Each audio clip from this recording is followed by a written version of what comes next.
J'ai toujours connu Joël comme un président. Ça a toujours été mon président. Président de l'Ordre des médecins vétérinaires, président de l'Académie des médecins vétérinaires. Ensuite, il a été président de ma classe. Donc, de 1987 à 91, j'étais sa vice-présidente, il était mon président.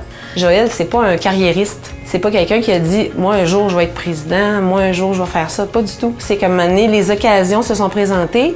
Des gens l'ont approché. Mais par contre, aujourd'hui, chacun doit poser sa pierre. Donc, pour moi, de m'impliquer, c'était pas un objectif de dire « Je vais être à la présidence de la MVQ », mais j'avais le goût d'être dans l'organisation.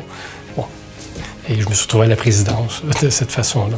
Un des premiers dossiers dont je me rappelle, c'est qu'on avait remis un prix Annie Croche à la ville de Mirabel parce qu'on tuait les chiens avec des carabines. Puis malheureusement, Joël a dû confronter le maire Viateur Meilleur à la télévision. Donc son baptême de télévisuel s'est fait dans des conditions assez particulières. Mais ce que je relevais, puis ce que je me rappelle, c'est son calme, sa patience, sa connaissance des dossiers, puis sa grande disponibilité. Donc c'est ce qui a fait la force de Joël tout au long de sa présidence avec nous pendant 4 ans. Un des dossiers qu'on a mené quand je suis arrivé, puis qui a été porté très fort par Dr Mario Comtois et Dr Sylvie Blain, les personnes là, avec qui je collaborais au comité exécutif principalement, c'est le dossier économique, qu'on appelait à l'époque le projet économique, et qui a de fil en aiguille, qui est devenu le guide tarifaire, plein d'analyses maintenant qui sont faites au bénéfice non seulement des propriétaires, mais des médecins vétérinaires, et j'oserais même dire des techniciennes en santé animale. J'ai vu l'enthousiasme de Joël pour la médecine vétérinaire puis pour son implication sociale, surtout avec sa contribution à l'Académie de médecine vétérinaire, ses études d'acupuncteur et puis ensuite de ça, son implication au sein de l'Ordre des médecins vétérinaires. Au niveau de l'Ordre des médecins vétérinaires du Québec, il y a eu quand même une implication pendant 9 ans. Il y a eu un record de participation médiatique par rapport à toutes sortes de causes.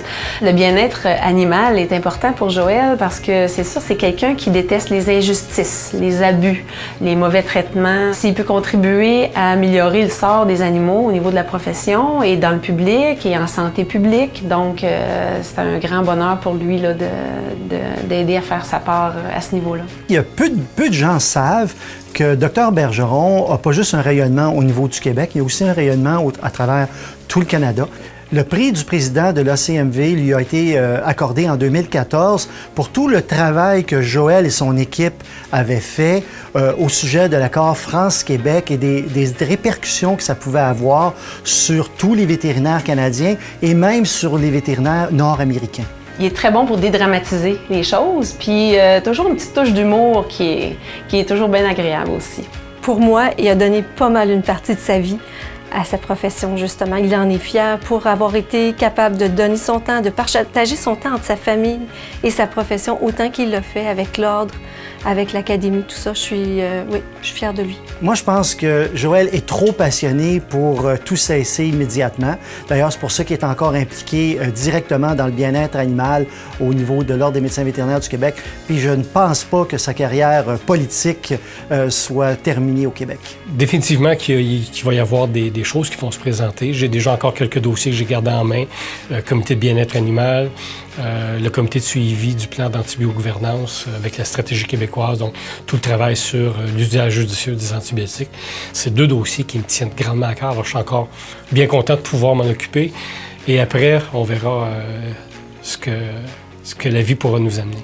Joël, il mérite amplement le prix d'amant généreux parce que vraiment, son implication tant dans la vie de son hôpital que dans le rayonnement de toute la médecine vétérinaire au Québec pour les petits animaux, c'est incontestable. Il a vraiment travaillé fort, puis il continue de travailler fort pour ça. Il a tellement toujours été président que je me dis qu'à sa retraite, il va être sûrement président de sa maison de retraite et aussi président de la Ligue de bowling.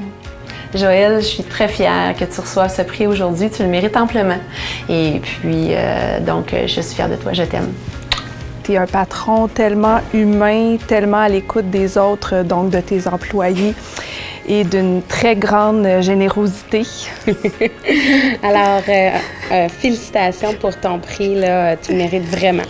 Félicitations, Joël!